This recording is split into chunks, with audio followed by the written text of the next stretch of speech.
नमस्कार दोस्तों, खबर करेरा से है जहां गुरु पूर्णिमा के पावन पर्व पर सरस्वती शिशु मंदिर करेरा में उत्साहपूर्वक मनाया गया गुरु पूर्णिमा महोत्सव। बहन भैयाओं ने किया गुरुजनों को तिलक और किया सम्मान। देखें यह खास खबर। वहीं गुरु पूर्णिमा के पावन अवसर पर मुख्य अतिथि की आसंदी से बोलते हुए श्री बगीचा सरकार करेरा के संत श्री रुद्र चेतनपुरी जी महाराज ने भैया बहनों से सहज भाव से अपने विचार रखते हुए कहा कि व्यक्ति के जीवन में गुरु पूर्णिमा एवं प्रयास यदि आ जाते हैं तो उसका जीवन सफल होने के साथ उसके सारे कार्य सिद्ध हो जाते हैं। ऐसा कहना है श्री रुद्र चेतनपुरी जी महाराज का। देखिए यह खबर।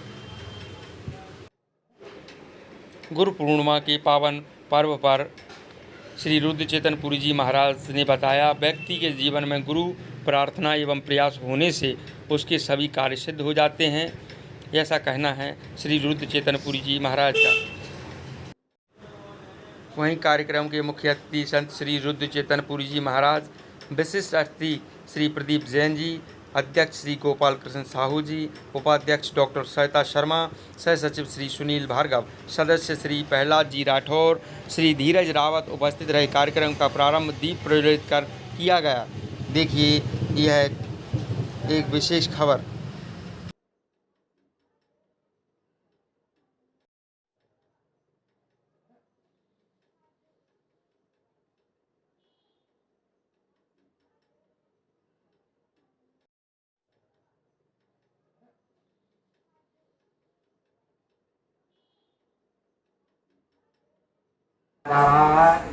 बच्चों के बीच में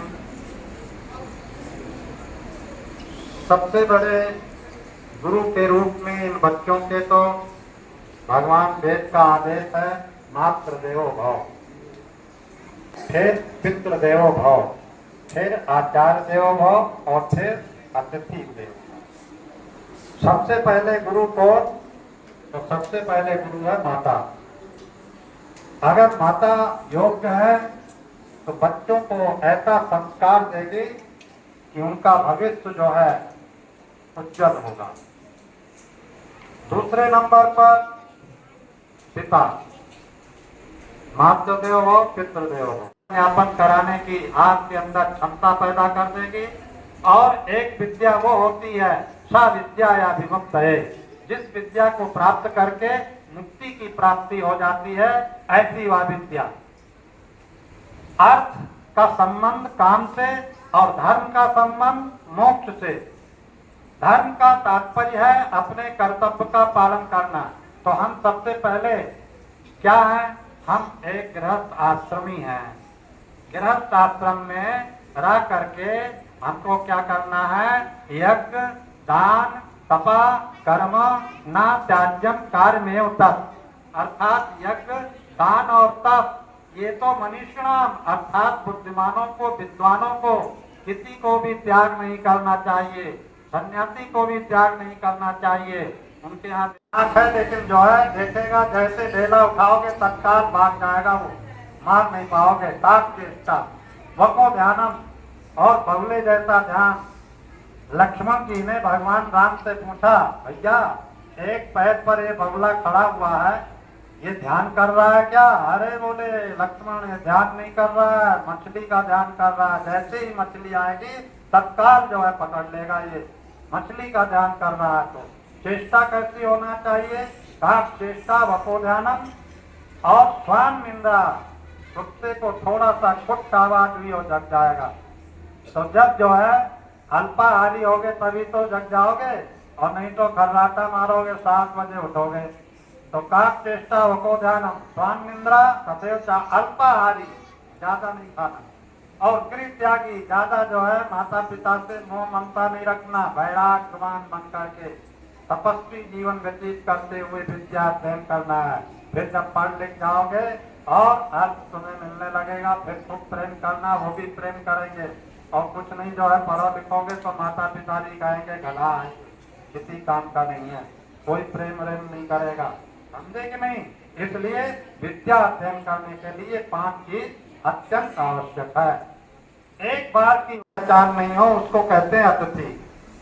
ये नहीं कि बगल में ही रहता हो आएगा सामने, उसको अतिथि नहीं कहते हैं। मातृ देव हो, पितृदेव हो, फिर आचार्य देव हो। आचार्य जो है इस प्रकार का होना चाहिए जो कि ऐसी शिक्षा दे कि उस शिक्षा के द्वारा महाजनों एन गता सपंथा, जिस पथ पर महापुरुष लोग चले हैं उस पथ पर चलने का अभ्यास करें, उस पथ की ही चर्चा करें। आचार्य,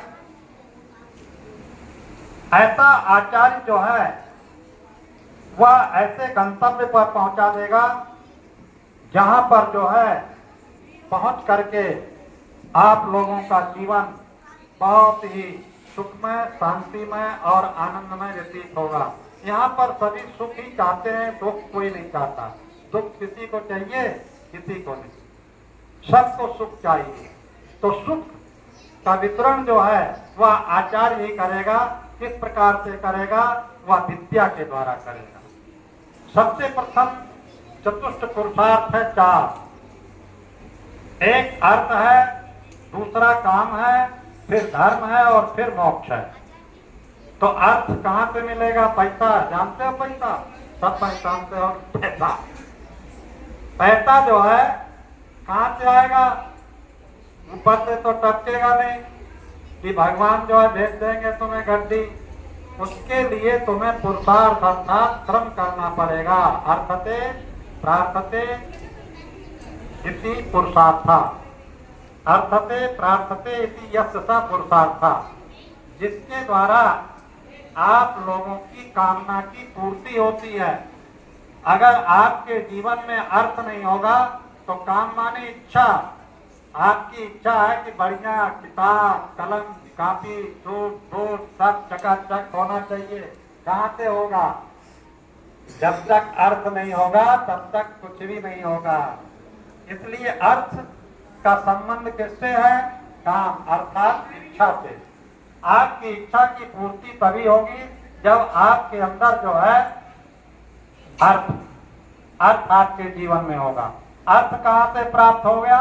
कहाँ से होगा? तो वो ज्ञानार्जनम। पहले आप पढ़े लिखे विद्वान बने, उसके बाद जो है आप लोगों को अर्थ की प्राप्ति स्वाभाविक रूप से होगी।